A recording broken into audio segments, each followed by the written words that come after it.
Hello friends, good evening.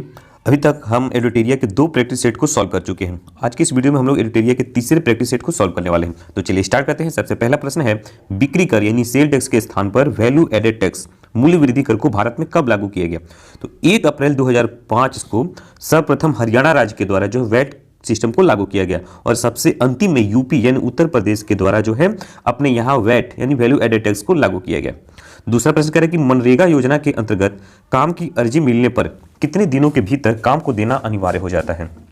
तो अगर अर्जी दी जाती है तो उसके 15 दिन के भीतर जो है काम को देना अनिवार्य कर दिया जाता है। मनरेगा जो है पहले नरेगा के नाम से इसकी शुरुआत 2006 में की गई थी और 3 साल के बाद यानी 2009 में इसका नाम बदलकर मनरेगा कर दिया गया।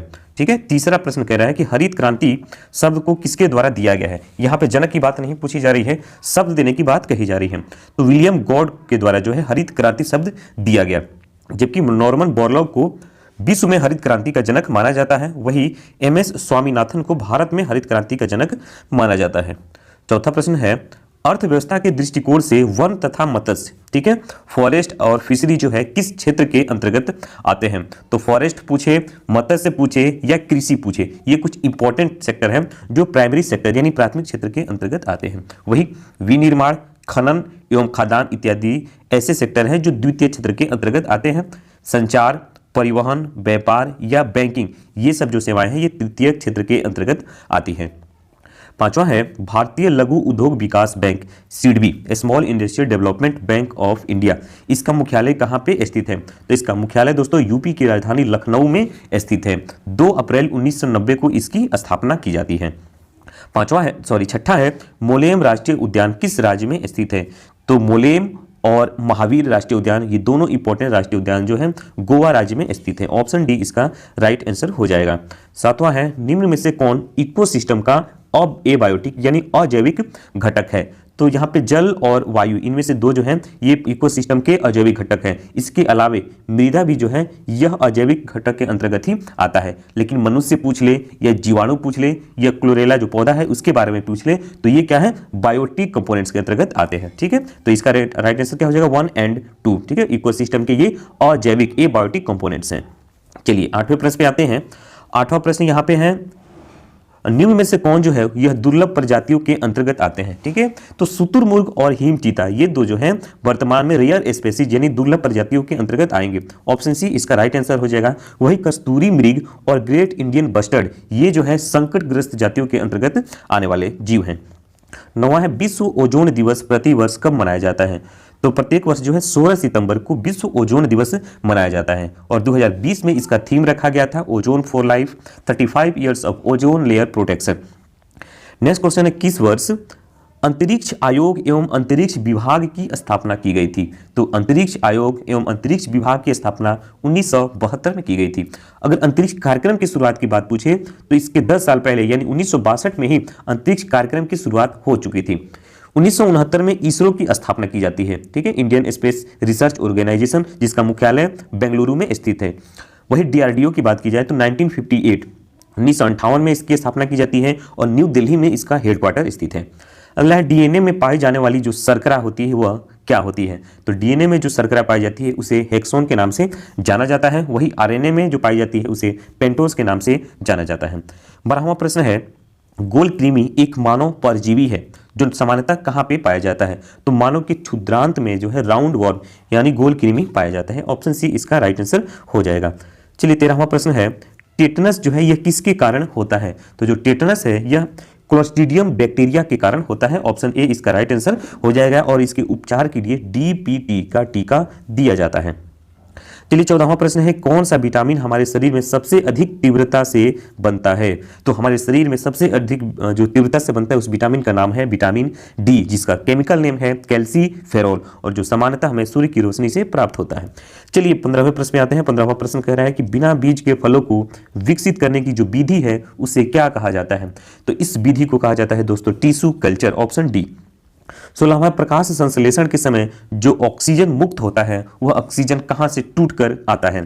तो जल से टूटकर जो है इस ऑक्सीजन हमें वायुमंडल में प्राप्त होती है या जिसे हम सांस के रूप में लेते हैं। ठीक है, अगर उसकी केमिकल रिएक्शन की जो बात की जाए तो इसका फोटोसिंथेसिस का केमिकल रिएक्शन हो जाता है 6CO2 प्लस 12H2O, और यहाँ पे सूर्य के प्रकाश है और क्लोरोप्लास्ट हरित लवक में होता है, जिसके बाद जो है C6H12O6 plus 6H2O plus O2 का निर्माण होता है। तो ये केमिकल इक्वेशन है किसका? प्रकाश फोटोसिंथेसिस यानी प्रकाश से संश्लेषण का। 17वां प्रश्न है पारा बैगनी क्षति यानी अल्ट्रा वायलेट रेडिएशन से पौधों की रक्षा करने वाला जो पिगमेंट है उसका नाम क्या है? तो इसका नाम है जेंथोफिल, जिसे पर्णपित के नाम से भी जाना जाता है, और यह पेड़ की पत्तियों में उपस्थित होता है, जिसका सामान्यतः जो रंग है वह पीला होता है। अगला है 18वां प्रश्न, कीटभक्षी पौधे ऐसे मिट्टी में उगते हैं जिस मिट्टी में किसकी कमी होती है? तो अगर मिट्टी में जो कीटभक्षी पौधे उगते हैं वहां पे नाइट्रोजन की कमी होती है। कुछ इंपॉर्टेंट जो कीटभक्षी पौधे मैं उनका नाम बता देता हूं, जैसे वीनस हो गया, फ्लाइट्रप, सनड्यू हो गया, या डायोनिया हो गया, या ड्रोसेरा हो गया, इत्यादि कुछ जो कीटभक्षी पौधे की उदाहरण है। 19वां है फंगस के द्वारा निम्न में से कौन सी बीमारी होती है? तो यहाँ पे जो दिया हुआ है रिंगवर्म, यह रिंगवर्म फंगस के द्वारा होने वाला रोग है। इसके अलावा दमा, गंजापन, दाद, खाज और एथलीट फुट कुछ एग्जाम्पल हैं किसके दो होने वाले रोग के? फंगस के द्वारा होने वाले रोगों के।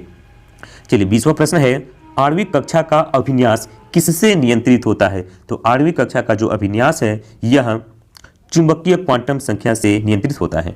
21वां प्रश्न, किस प्रक्रिया में इलेक्ट्रॉन का लाभ होता है? तो अवकरण का जो प्रक्रिया है इसमें इलेक्ट्रॉन का लाभ होता है। अवकरण की प्रक्रिया की बात की जाए तो अगर ऑक्सीजन का हॉस हो रहा है यानी लॉस हो रहा है, या हाइड्रोजन का एडिशन हो रहा है, तो ये दोनों एग्जाम्पल में क्या होता है? अवकरण की प्रक्रिया होती है।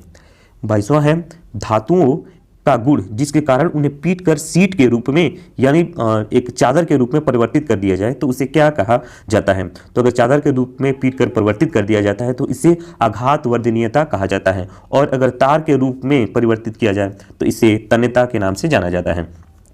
23वां प्रश्न है यहाँ पे ढलवा लोहे में कार्बन की प्रतिशत मात्रा कितनी पाई जाती है? तो इसमें 3 से लेकर 5% जो है वो कार्बन की मात्रा पाई जाती है। वही पिटवा लोहा में 0.04 से लेकर के 0.08 के बीच जो है वो पाई जाती है। स्टील में पूछ ले तो 0.5 से लेकर के 1.5 के बीच कार्बन की मात्रा पाई जाती है।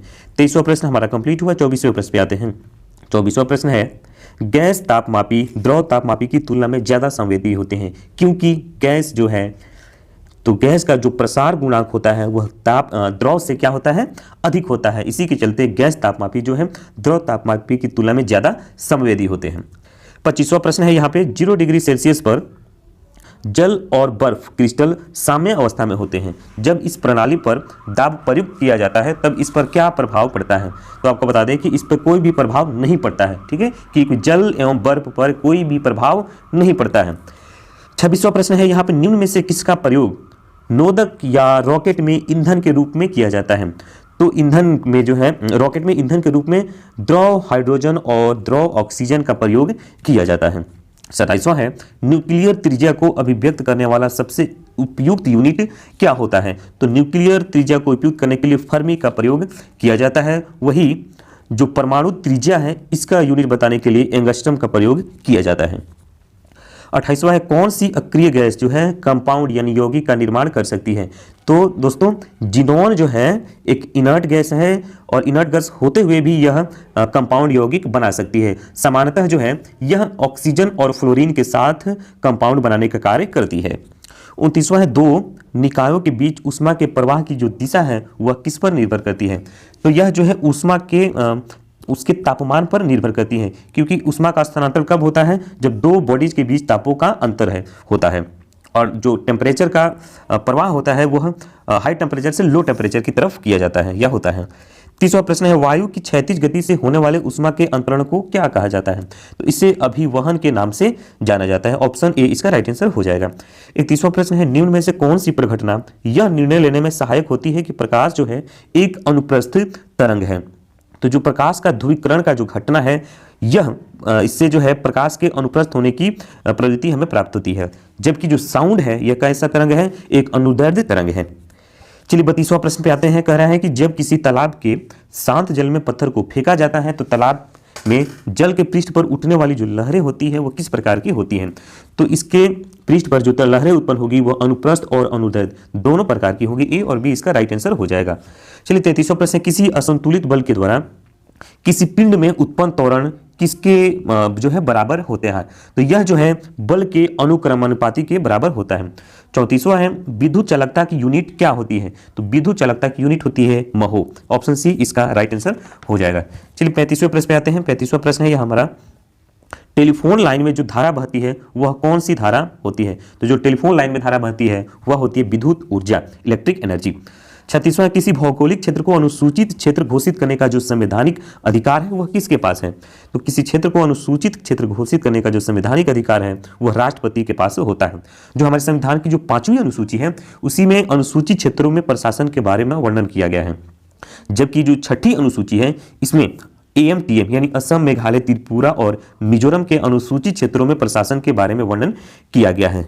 चलिए 37वां प्रश्न है, विधान परिषद में राज्यपाल के द्वारा कितने सदस्यों को मनोनीत किया जाता है? तो विधान परिषद में राज्यपाल के द्वारा कुल 1/6 सदस्यों का मनोनयन किया जाता है। वही 1/3 जो सदस्य हैं ये राज्य की विधानसभा के सदस्यों के द्वारा निर्वाचित होकर पहुंचते हैं। 1/12 सदस्य हैं ये उन स्नातक जो होते हैं स्नातकों द्वारा निर्वाचित किए जाते हैं जो कम से कम 3 वर्ष तक टीचिंग का कार्य किए हों और मिडिल स्कूल से नीचे के नहीं होने चाहिए। चलिए 38वां है, भारतीय संविधान में केंद्र तथा राज्य के मध्य विभाजन की परिधि से किसे बाहर रखा गया है? तो न्यायपालिका को जो है बाहर रखा गया है। जो 7वीं अनुसूची है जिसमें संघ सूची, राज्य सूची और समवर्ती सूची में विषयों को बांटा गया है, लेकिन न्यायपालिका की जो है न्यायपालिका को इन सबसे बाहर रखा गया है। चलिए अगला प्रश्न कह रहा है कि पंचायती राज को संवैधानिक स्थिति प्रदान करने की संस्तुति सर्वप्रथम किस समिति के द्वारा की गई? तो LM सिंघवी समिति के द्वारा सर्वप्रथम जो है पंचायती राज को संवैधानिक स्थिति प्रदान करने की संस्तुति की गई। ठीक है, 1986 में इस कमेटी समिति का गठन किया गया था। वही अशोक मेहता समिति जो है इन्होंने द्विस्तरीय पंचायत समिति की बात कही थी। 40वां प्रश्न, सरकारिया आयोग निम्नलिखित में से किससे संबंधित था? तो सरकारिया आयोग जो है केंद्र और राज्य के बीच जो संबंध है इसके सुधार से संबंधित था। इस आयोग की स्थापना 1983 में की गई थी। ठीक है, चलिए 41वें प्रश्न पे आते हैं। 41वां प्रश्न है यहाँ पे,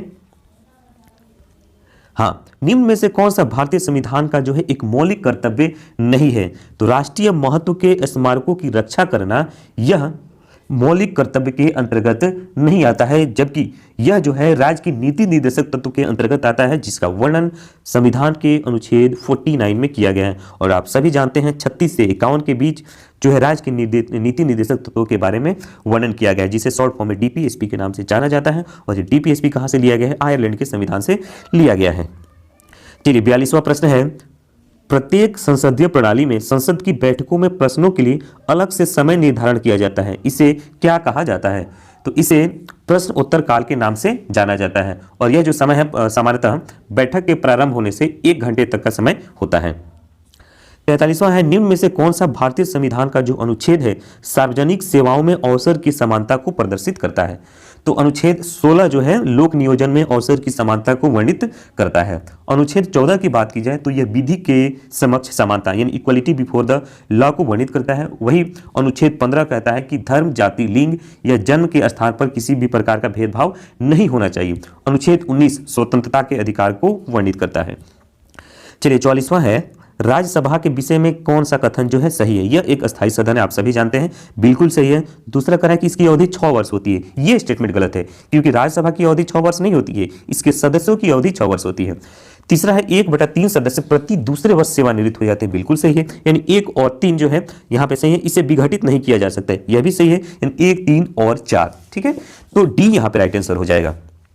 45वां है, अस्पृश्यता निवारण अधिनियम कब जो है यह पारित किया गया? तो यह जो है 1955 में पारित किया गया था। ठीक है, और 1976 में संशोधित करके इसका नाम जो है सिविल अधिकार संरक्षण अधिनियम कर दिया गया।